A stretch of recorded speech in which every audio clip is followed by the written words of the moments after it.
Welcome back to the 2016 Causeway Scrabble Challenge in Johor Bahru, Malaysia. My name is Jesse Matthews, and I am here alongside Chris May to provide mostly expert analysis on the game between Mark Nyman and David Eldar this round, who actually just played the last round as well. And Robin has found the solution to the puzzle Chris put into the chat there, Paso Doble, which I did not know was one word. That's very nice. Me, in my head, and in Spanish, it is two separate words, but there you go. Very nice find. Got a list of standings here in front of me. I'm not sure if they're on the website yet, but after that last round, David Eldar is in first at 22 wins plus 16-17. The only other player at 22 wins is, of course, Mark Nyman, who David just beat and pulled back into the pack. Mark Nyman is comparably at plus 26 as his spread, so David Eldar has a 1600 spread lead. Two very different stories here. Nigel Richards is one of two players at 21 wins. He's in third place with 21 wins plus 1171, so the second highest spread in the tournament from him, but even that is 400 plus spread back on David Eldar. And then a great story in fourth place, we have Esther Perrins from Australia. She's at 21 wins as well, plus 812, rounding out those at 21 wins. She was on board one very early in the tournament against Nigel for several games, and fell down into the pack a little bit earlier on in the tournament, but has rocketed back to the top after what looks like it has been a fantastic run. So she'll take on Nigel Richards at table 2. The winner of that matchup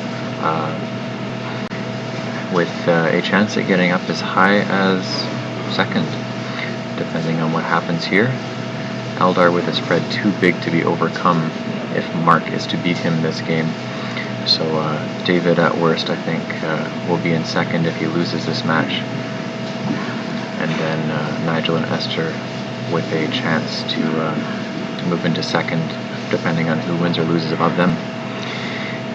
Fifth place, we have Harshan Lambarusurya with 20 wins plus 818.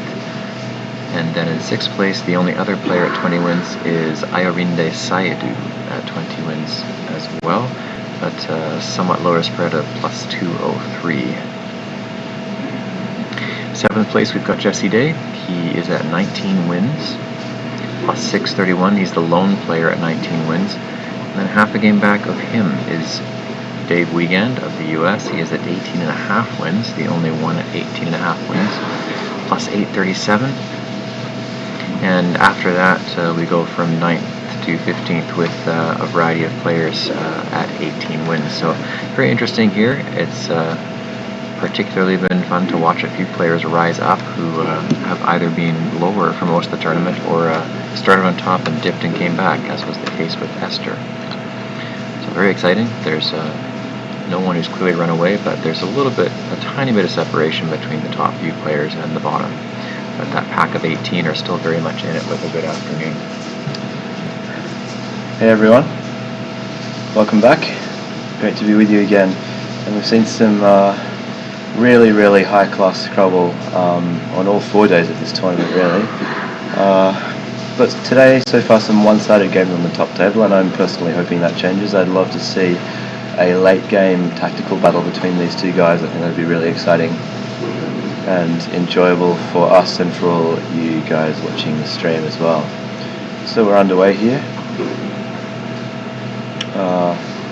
Mark to kick off with his rack of tired RX, and nothing jumps out at me that scores well with the X. Looks like Exchange RX has been done on Mark's end of the board. Interesting choice. Interesting choice, yeah. The pairings that we have in front of us are for round 34, so this is a round 34 matchup, Puneet, to answer your question. No, this is round 33. Is this? This is round game 4 of the day, so it's round 33. Oh, so then they'll be playing each other for a third time in a row. That's what's just gone up on the notice board for the pairings for the next round. So it's current standings, and they're playing round 33 right now. So yes, looks like Mark could do that change, and Dave's got a no-brainer there with Jolly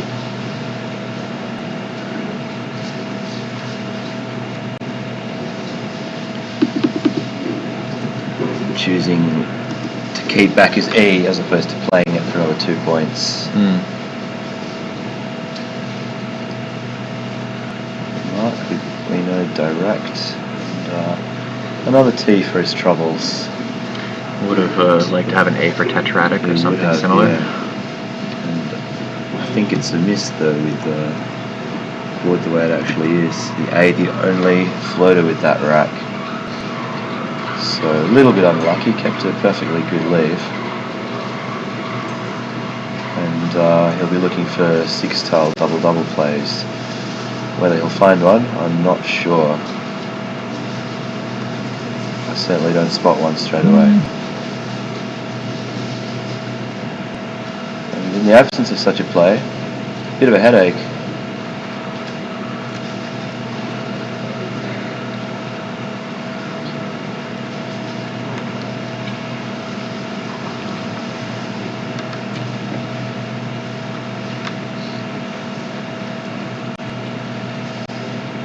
He'd love to keep bingo potential, but doing so while scoring any points is almost impossible unless he can use the J, and the only play I've seen so far there is Jared, which is the CTT keep is fairly unattractive. It's also jitter. Jitter, that might be the play.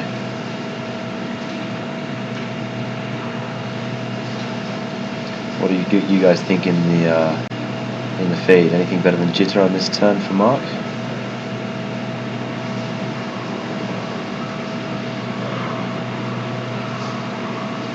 Die-caught. He decides to play much more directly for the bingo with die-cut, keeping R, E and T back. Reasonable.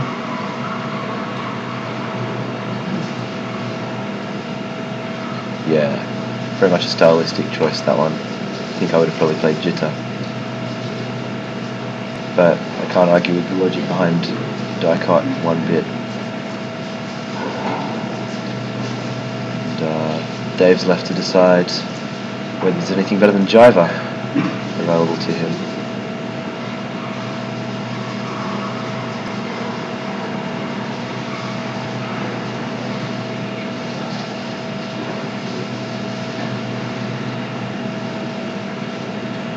He might briefly be thinking about extremely defensive plays, but I think he's correctly decided that the standard play is the correct one there.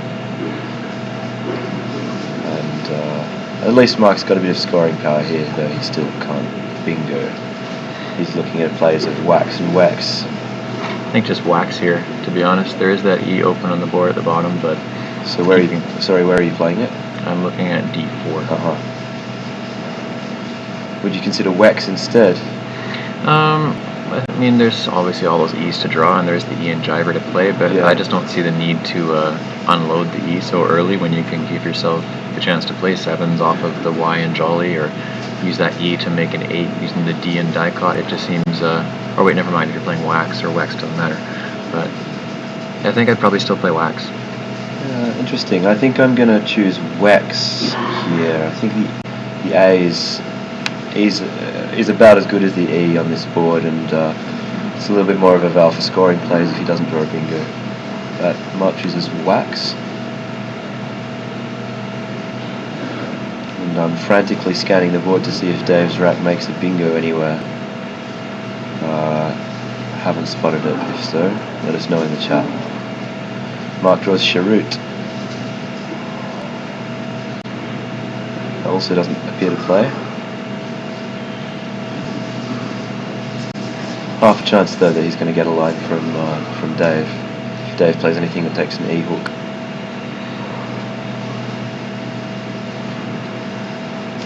Yeah, to Nick Ferns, if that is your real name. That was part of my thinking as well, the fact that A might combine a little bit better with the L and Y on the board.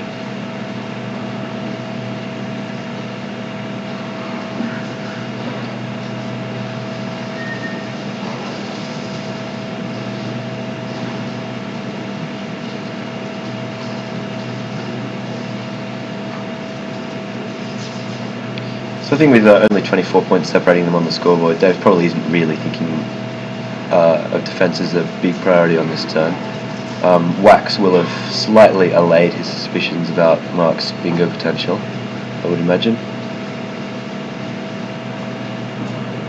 So he might even be content with a c3 to c5 overlap, or perhaps he'll decide that the bottom left requires some development. But for him, this move is going to be about board shape more than anything else, if I know David Eldar. Yeah, and the immediate couple of plays that score the most and have different implications for the board, there's something like bag up at c3, keeping 2 E's for EGAD and things along the bottom. Although it's also worth briefly considering not playing the B, because BGAD is a new word that hooks in front of EGAD, and he would have one of the hooks that could possibly go down there if he were starting to think greedy. Is BGAD new? Yeah, it's a new one. BGAD and BDAD are both 2 brand new ones. BGAD was good in CSW12. Oh, was it? Okay, for us in North America then, it's brand new. But yeah, BGAD and CSW07. Yeah, I thought I'd known it for a while.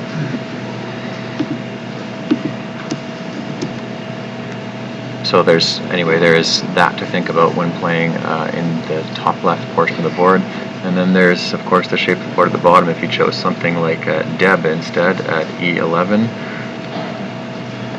So you notice that Dave's taking time here, and that the chat's not lighting up with suggestions for candidate players. And that's really because this is a choice that millimeters separate the candidate moves, right? So Dave's really having to take time to sift through the nuances and decide which one suits him best. Well, all of the plays are fairly obvious. The lines are clear that he's going to play through, and it's really in terms of fine-grained positional play that he's thinking here. One thing that we didn't, or maybe you did, Jesse, say is if he plays something like beg or bag, it opens up the B column for a floating E re-parallel. That might actually be advantageous to him with E's in the leave. That's a point in favour of bag from my thinking. Yeah, and that's why I was talking about maybe playing DAG instead, while unconventional, keeping a B to hook after EGAD with BGAD, but maybe just immediately balancing and going for the bonus right away is perhaps a bit better. But anyway, yes, that's some of the stuff to think about in the top left. But BAG I still might favor a bit more than DAG just because of the lead. BAG seems like the default play. Let us know in the chat if you disagree. That's certainly what I'd have as my top-rated candidate player. I'd be just looking around for things that were more imaginative in some favourable way. If bag goes down, then Mark's still left without a bingo, I think. Might just double check that in Sizzler.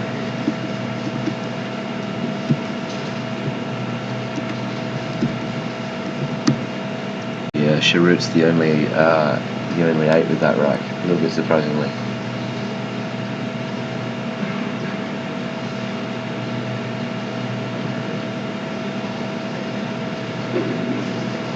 Maybe he's just about now expended all of the time he should usefully be using to think about this play.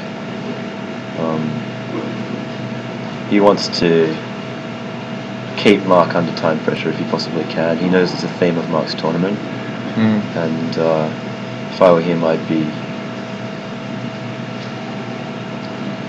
taking the time that tactical decisions require, but certainly no more. Making Mark do most of his thinking on his own time. Puneet suggests comparing Gab at C3 versus Bede at C2, because I did see Bede was lined up on David Eldar's rack, so he would have been considering that at C2 as well. When I look at Bede, I see GEN on the rack left over, which is certainly not too bad at all. Yeah, GEN is fine. I think it's a reasonable play. I'd probably slightly prefer the DEN leave and the marginally tighter top left.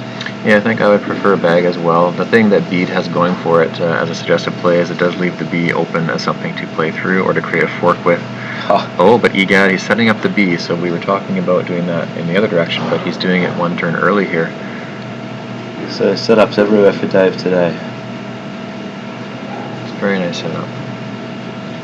Holding one of the 2 Bs and a blank B being unlikely, especially early in the game. It's a safer setup than the previous one in terms of how volatile it is. chance that Mark holds the other B is fairly small. And anything on row 2 that doesn't involve a blocking tile is going to give counterplay in a worst case scenario. So, curious to know what you guys think of that play. Is it better than all of the other ones we were suggesting, the standard equity lines? Or is it a failed attempt to look like Nigel?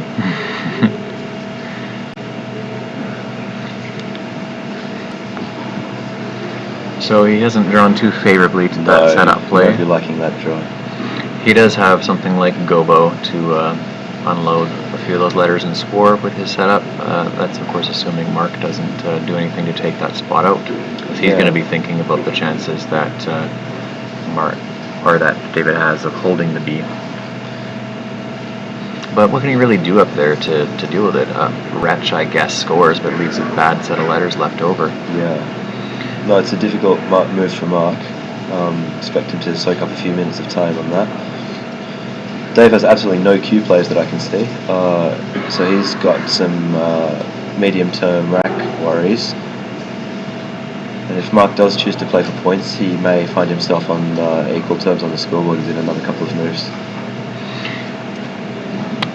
So David's up by about 50 points here. Mark's going to be thinking, okay, if he's got the B, it's not necessarily a bonus he has the next turn, but something to score. So my thought was Coho.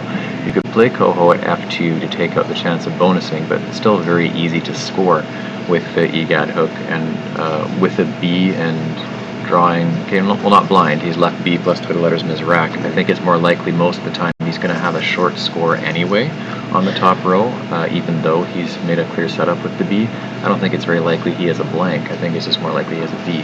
So on that basis, Coho doesn't really do much to remove what realistically he was already going to get by playing EGAD anyway.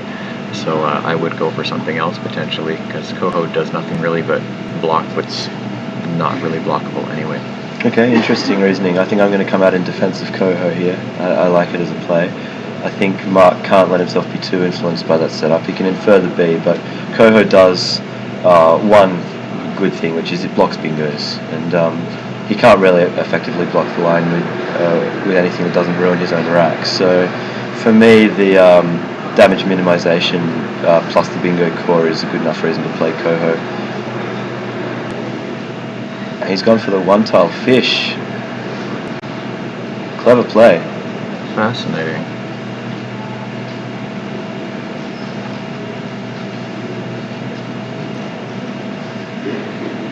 So we're seeing some real tactical exchanges here, which is kind of what I was hoping for.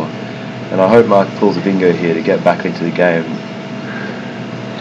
Well, Troch here, if he pulls the right one of 2 letters. Yeah, I think he's probably calculated there's quite a lot of vowel draws that give him bingos here. We're waiting to see what he's got. He didn't get it. He's smacked the table. He did not get what he was hoping for based on that. We still don't see the letter. If we could get our inputter to please update, since Mark's hands are moved away from his rack. Very unusual display of emotion there. I don't think I've ever seen that from Mark. Not during a game, anyway. Yeah. So he's seriously disappointed with whatever that letter is. He doesn't know that David's saddled himself with complete garbage. So I got the T.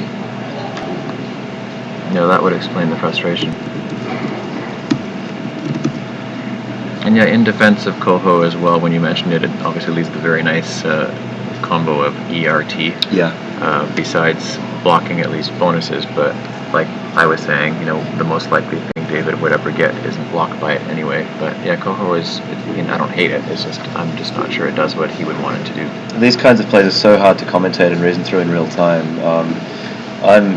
I don't have very many setups in my natural games, so to me, my first instinct is always to say, well, play like OE is just a little bit too clever when you've got a perfectly standard equity line like Coho. Yeah. But I haven't done the maths. There's possibly Mark had an 80% chance of drawing a bingo. I'm not really sure, and if so, then OE may well sim really well. Curious to know if anyone's actually running this in Quackle. A quick simulation of OE would be great to hear about. Right now, Mark's not enjoying this game. He thinks he's been unlucky there. However, all is certainly not lost from his point of view. Dave's got a horrendous rack, can't do anything about his cue, and we may see a change from him if he doesn't get something nice involving the MWN, like moan or mourn, available. Maybe he's thinking about N mu. I think that's probably a bit better than change. Yeah. But nonetheless, Dave could score quite lightly over the next couple of plays, and with that flexibility on Mark's rack, a bingo next turn may well keep him very much within striking distance here. Welcome Colin Smythe to the chat. It is round 33 that we are in at the moment. Kenji says Ha is very reasonable, and yes, with the 2 T's and the C to hook on their next turn, it is definitely a reasonable play.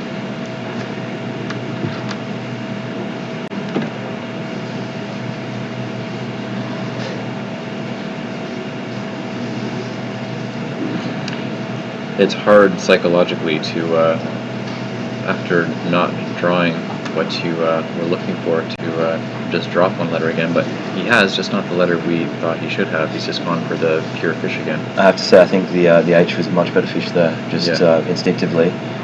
But we need some numbers to make that claim confidently, and as you guys all know by now, we're not quackling and we don't have the numbers, but we'd love to hear them if anyone else has them. TAW, well, one tile fish setting up a tile that you don't have. Yeah, I'm not a fan of that. No. And not all his 7s are going to play on this board. For example, if he hits an E draw for Trochee, it actually doesn't play unless I'm blind. So Dave has done the right thing in blocking the E for use for the most part here. Yeah, win. Plays an extremely defensive player rather than the points play of N mu, and he keeps his E back just in case of diabolical draws. And Chortler, as Nick Burns has pointed out, has been blocked as a result of the win play. So even though Eldar had junk and still is just doing okay over there, he's very well controlling the board here. And Hector has been blocked as well. So you can see Dave's positional play was well judged. And you can bet that this exchange is draining both of their batteries very fast. This is a stressful position. Things could explode at any moment. And these cagey exchanges of setups and counter setups. Yeah, Kenji's obviously keeping an eye on the visuals and commenting on Mark Nyman's demeanour. I was really surprised to catch that slap of the table. That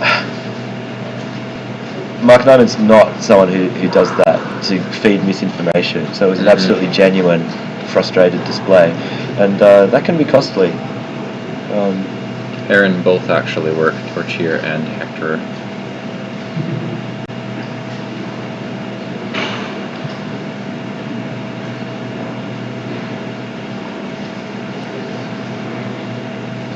And well, what's he going to do here?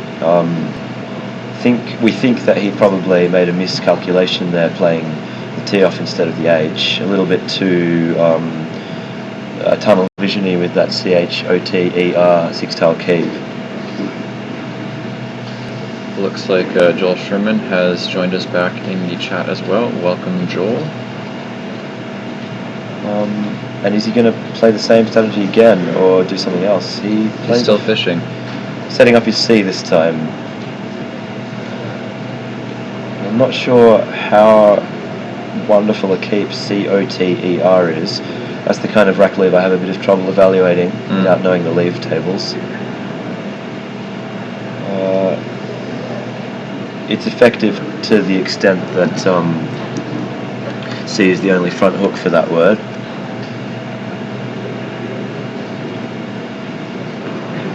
Dave, holding onto his cue, has now got some friends for it, and he can play QIS and jivers, taking out the line, which he'll definitely infer from that play, I should think, and scoring some points and creating a right angle with jivers and QIS. So to me that looks like the default line. Dave doesn't agree. QIN. Goes down with Chin. Guys, tell us what you think about that in the chat. I didn't get very long to look at that position, but to me it seemed like QIS and Jivers was well worth spending the S4 positionally. Let us know in the chat what you reckon about that choice. He played it pretty fast. Meanwhile, he's picked up females. Doesn't seem to go. We don't know what Mark's 7th tile is. He's staring off into space, so I'm guessing it's not one he wants to pick up.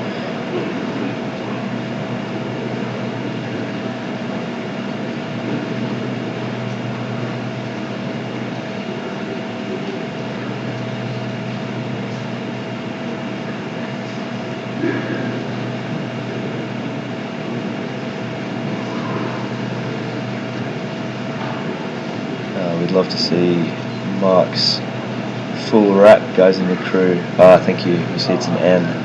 And as far as I remember, that's an airball rack. That's nothing. An airball. Yeah.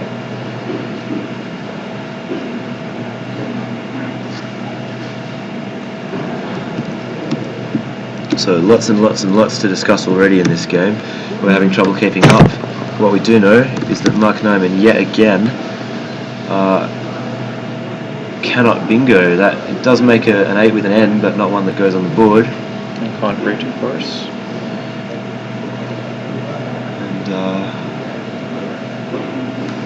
yeah, fishing with limited opportunities to play sevens that do turn up is quite a risky strategy. Mark plays another one-tile fish. And this one is going to really hurt.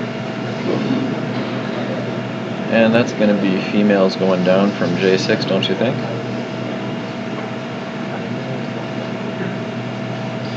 So that's in all likelihood good night again.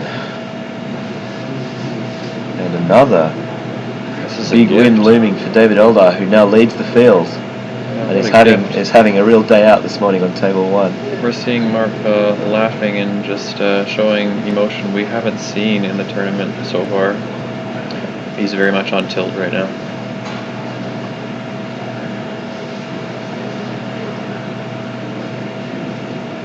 And I sort of really hope for Mark's sake that he's pulled a bingo this time.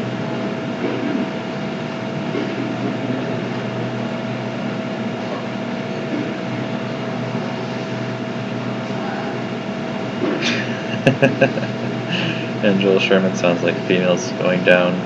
Sounds like something Eldar would ad-lib. I got nothing to say about that. So we'd love to see Mark's 7th tile if guys in the crew you have it available. 3 S's in Dave's pickup. You won't mind that. That's all the rest of them. Since that's a monopoly on the hook to TAW without in the absence of the blanks.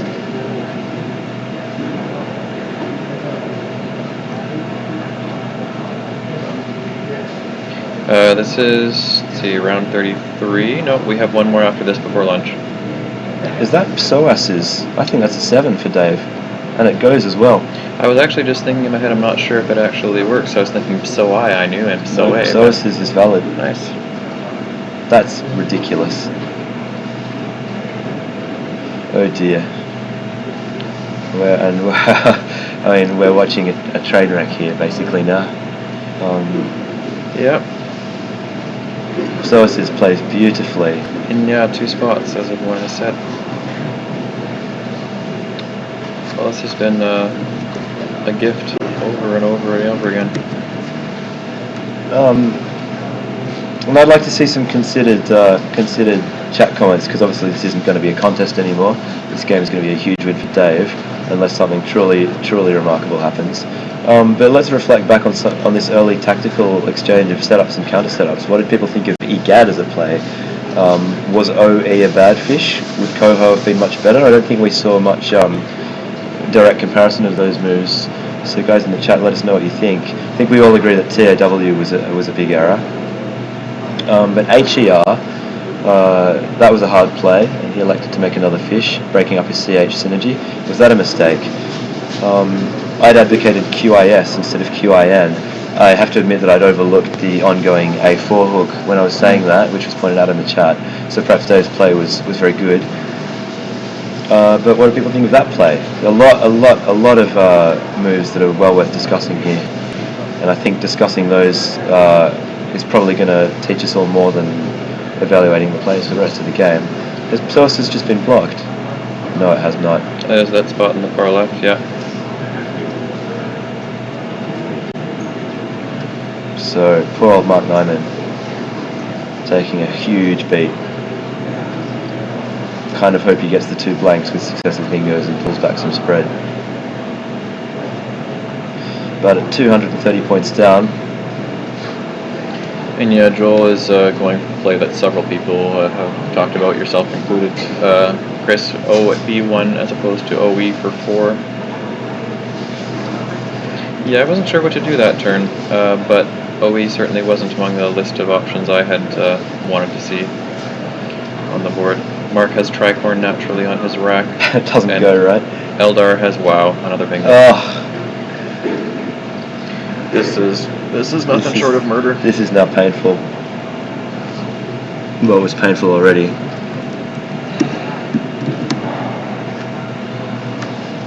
Mark has no bingo. Tricorn has just been blocked. Dave has bingos all over the board. Unfortunately, Joel, we do not have cameras on there. We just have hand annotators watching the games. I think I'll run out to see if I can see what's going on in the game. Alright, yeah. Sounds good.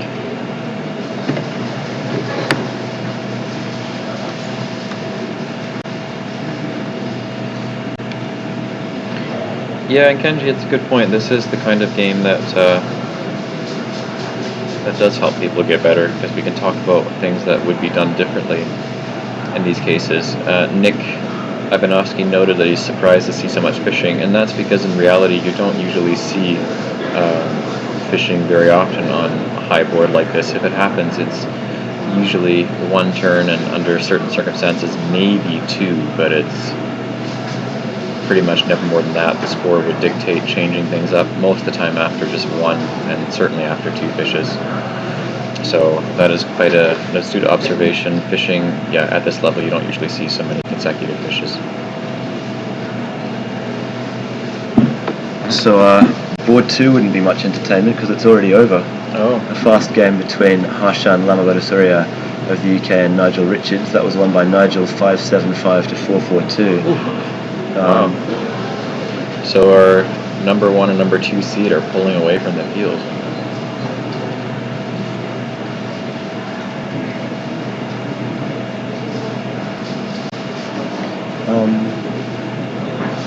So what do people think was the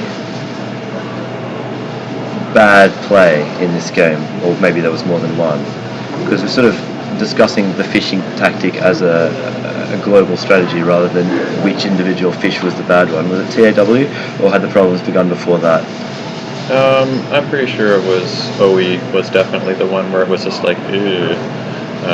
TAW, I think, it's a little bit of oversight not seeing the setup on your own hook, but I think OE was just plain bad, to be honest. Before I condemn it outright, I'd love to know the numbers, but what percentage gets a playable bingo after OE though. Mm-hmm. I've been asked for update on Dave Wiegand. I'm going to go see if I can get that for you. Sounds good.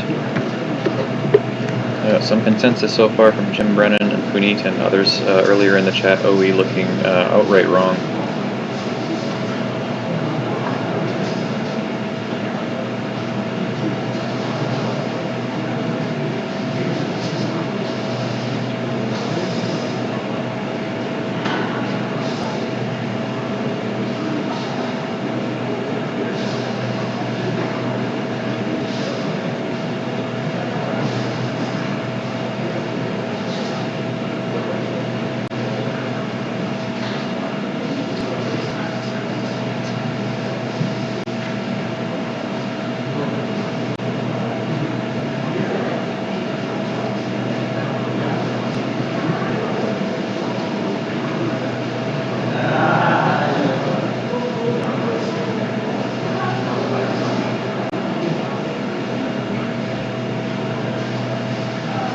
Chris is coming back with an update on what's happening on that board over there. Yeah, so in the game between Dave Wiegand and Arinde Saidu, they're currently in an endgame, but the clock's suspended at the moment because they're having a lengthy debate about what the correct score is.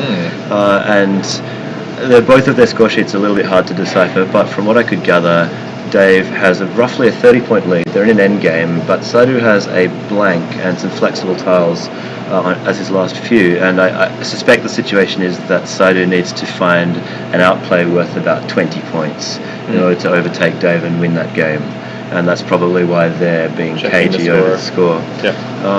So I'll try and keep half an eye on that and let you know if we get a definite result. Meanwhile, this is a horror show for Mark Nyman. Dave's brutally taking time over this bingo and trying to run up the spread. And you can see Mark is staring off into space like, please let this be over, please let this be over. He just wants to get off the table already. And once this is done, Dave's going to have, about 600 points of spread over Nigel, who's then got a few hundred over everybody else. And Dave's spread advantage is suddenly going to turn into almost a game. Yeah, and then it's worth noting that these two are playing on board one again, so there's a huge psychological advantage for Eldar going into the next game. Mark's spread's going to be well negative. This is all bad for Mark Nyman.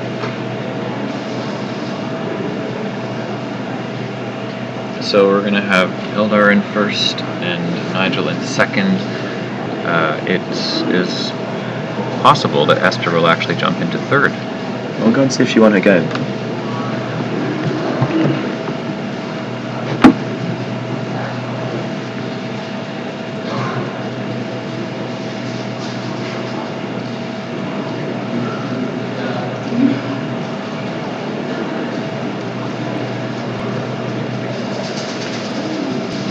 Yeah, Kenji, that's worth pointing out. I'm wondering if this is a drawing Drek kind of on tilt thing for Mark, or I don't understand what's going on tilt for Mark, but there's something to be said for, yes, certainly not fortuitous to draw what he has, but also putting himself in this position in the first place with some questionable choices. We've got Chris back with an update, hopefully, on Esther's game. Hi everyone, yeah, the Esther Parents Jessie Day game on board 3 is still underway. Both players still have full racks, so it hasn't hit an endgame yet. Our board is very tight and the scores, from what I could gather, look pretty close. So I think that one could go either way. So tight game between them. If Esther were to win that match, she would be into third. Which would be great. That's an amazing kind of up and down run. It's a big comeback. Yeah.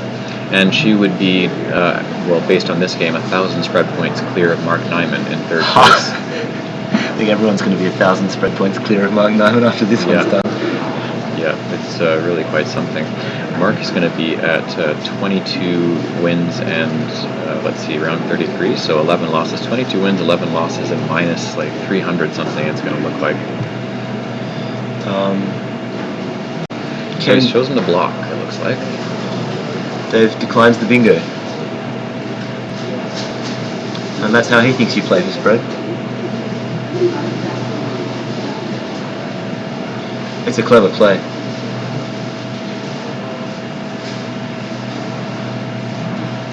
Kenji, a few things to say about Mark Nyman's tactics. And the observation that catches my eye is this idea that Mark's strategy is a little dated. His knowledge of the game is sort of based on 80s and 90s tournament play, and then of course we all know he took a bit of a break from Scrabble, didn't play that much in the early 2000s, and it's undeniable that strategic knowledge advanced over that decade. So I have a bit of time for that point of view, and I know that's a comment Kenji was making about Mark's World Championships play as well. I don't know how well it applies to this game.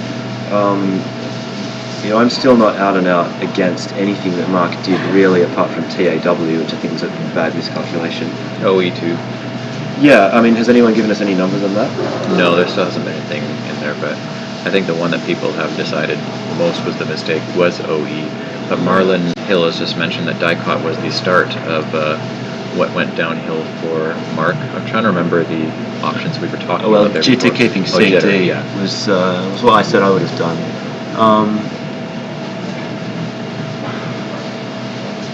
But really, I mean, I don't know what you guys think, but without numbers, I don't think we can properly evaluate that OE hook, honestly. So if someone wants to run it over lunch or whatever, I'd love to hear about it. And Eldar pulls the second flag, oh my god. Another 4S 2 blank game for him.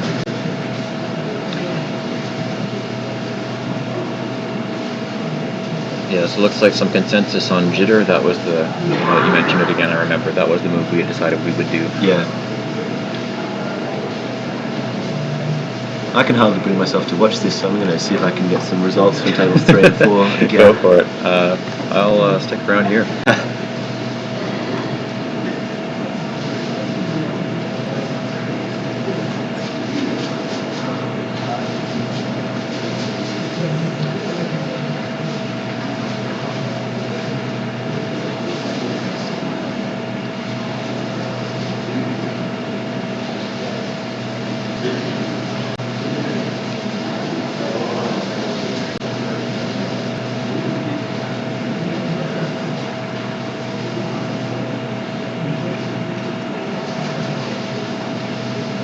Tunicate and Cornu has been suggested by Katipo.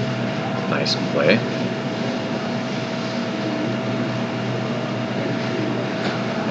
The only problem with it, as Ying has mentioned, is the Z counterplay that can come back as a result of that.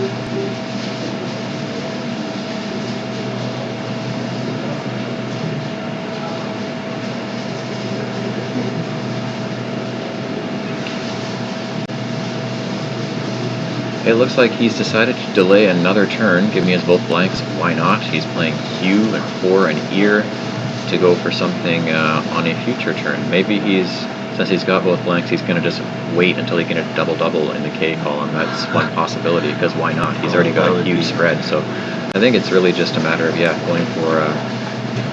I mean, he's really playing with Mark here. This is absolute torture for Nyman. And that's going to affect future games between the two of them without doubt. So the games on tables 3 and 4 are now done, or actually one of them's not done, but it's decided. Dave Wiegand just completed his win over Irinde Saidu, so he's still in the hunt. Very good. And Esther Perrins looks to me in an unbeatable endgame against Jessie. Against Jessie. So she is in third, storming back up to third. Good to see the Aussies up top. Yeah, so with that bit of information, that would put, let's see, Eldar in first, Nigel in second, Esther in third, Mark Nyman in fourth after this round. Dave Wiegand beating Irinde Saidu, so Irinde will stay at 20 wins, Dave Wiegand will be at 19.5, Jessie will be at 19, and Harshen lost, so he'll stay at 20. But of course we know that next up we're going to get a rematch between these two players that we're currently watching, which is absolutely the last thing in the world that Mark Nyman is going to want. Yeah, as the chat has mentioned, playing with his food or playing with the fish, we're used to saying with Nigel that he plays with his food, but we're seeing that from Eldar here, clearly toying around a bit before he gives a death blow with something, as has been mentioned, like Intifada. I think we might see another non-bingo here. But perhaps another non-bingo. Bez, what? We must that have it wrong. That was Mark's play. Okay. Yeah. So the end line has been blocked. So Dave has done something. Yeah, not surprised. Yeah, now that he doesn't have the double-double, he's just going to get rid of some of the clunkers. He still thinks he can easily bingo. Yeah. Board is tightening up a little bit though. Mark might decide to play defense. With 2 blanks, I think Dave will still have the flexibility. Actually, that line under Bez is still kind of gettable. 2 blanks. And Mark down to 2 minutes. Before everything else wasn't enough. Not that easy to spot playable bingos for Dave here with 2 blanks. Who's got one? There's also a benefit to making Mark think the blanks are out, says Chris Lipe. Yeah, that's a fair point. And yeah, as Joel has mentioned, part of the strategy is to keep the time on Mark's clock, knowing how his time management is not up to snuff. Yeah, I guess Dave probably is aware that Mark has a habit of making those desperation triple openings late in the game. So a bit of poker from Dave.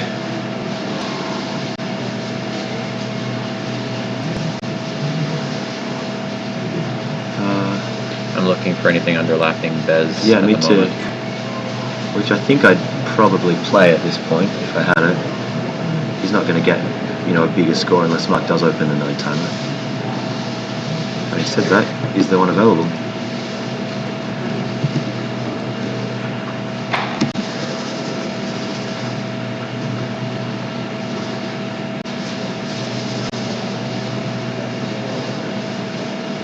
Don't think so.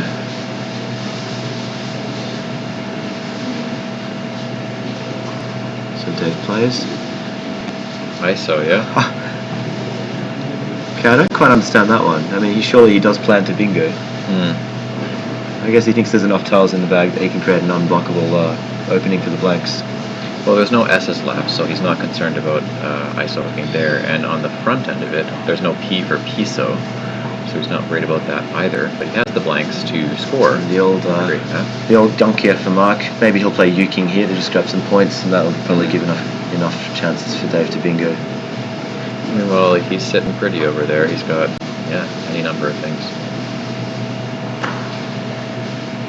Oh dear.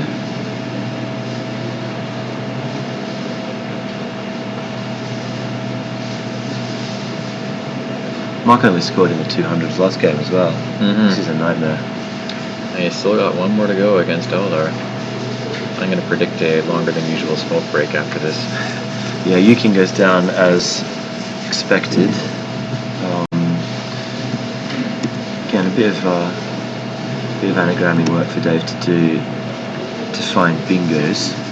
To be fair, Funit mentioned there is an M still out there for Miso, so that wasn't one there, but he's not going to be worried too much about that as a counterplay. Yeah, so there are bingos available for Dave on this turn, or to the end. Not, they're very well-known bingos, but of course 2 blanks makes it hard to spot. Let us know when you spot one. I think I've brought up 3.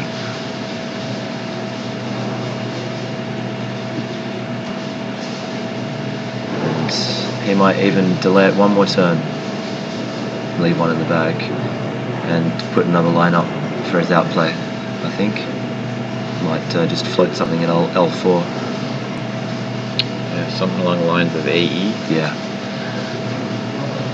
Although, from his point of view, the pool is pretty crappy. A UU draw. Yeah. Although he doesn't mind at even 1 U because of the core new hook. Exactly. So we'll see whether he's chosen to pull the trigger on the bingo this time.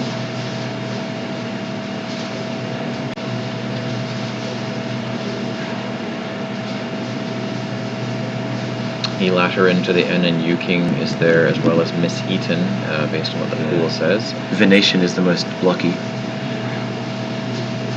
but also puts the blank on the blue square, doesn't it? And then Chris Light points out keeping the eye for a TI bingo at 15A for corny hooks as well. I think Dave's actually moved though, has he not? I think he's made that play, so we're just waiting for an update.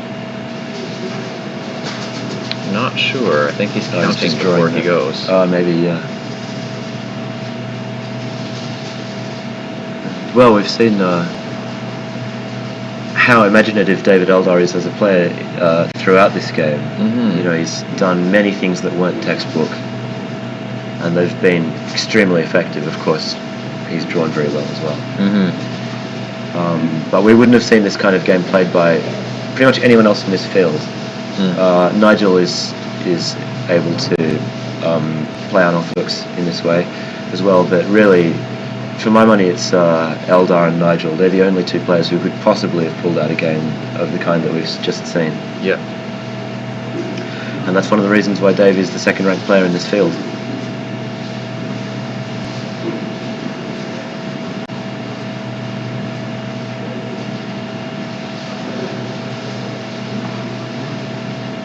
I'm inclined to think that he should set up for his outplay bingo here with an L4 play. That to me jumps out. Let us know if you see it different.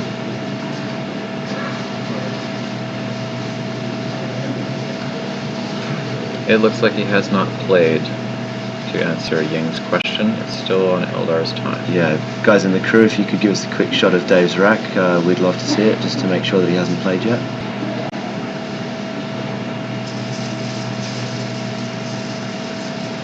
Thank you. So as you can see, 2 minutes of clock time left, and still waiting to see whether he chooses to go for the outplay. I think he wants to make absolutely sure he'll get one. And he might be a bit concerned about draws like UU and YU. Or even like double A. The N and the G are not quite wonderful to end on. So he might be thinking that to make absolutely sure it's worth just taking the bingo now.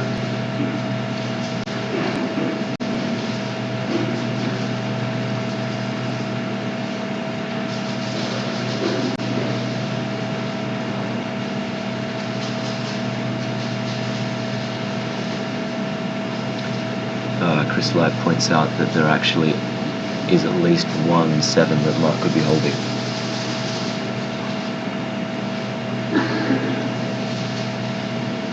Can I spot a Manuary? Yeah. But it looks like he is going to aim to play AE, which is very solid. Looks like he's laying it up.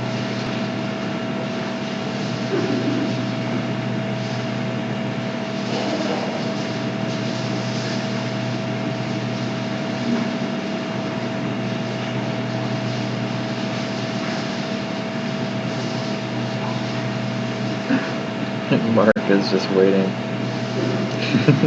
Just wants this to be over.